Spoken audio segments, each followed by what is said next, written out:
tinatapon sa creek.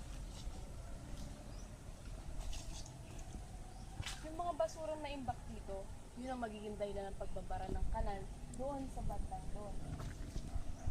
Pero hindi lang dyan magbumula yung mga basura. Magbumula pa yan doon o kung saan man yan nanggaling yung tubig na yan.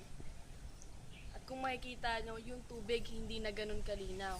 Dahil nga sa mga algae at basurang nakatambak na dito. At yung mga basura, hindi basta-basta nasa tubig lang. Yung kita nyo na umaabot pa doon sa mga halaman sa mga gilid na yun. Na posible nilang ikamatay. At kumpara sa akin, sa nalalaman ko, sa paningin ko, wala nang masyadong isang nabubuhay dyan. Dahil wala na silang masyadong oxygen na nai-inhale.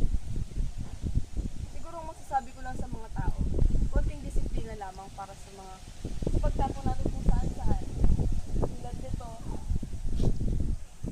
may mga plastic na oo, hindi natin basta-basta masusunog.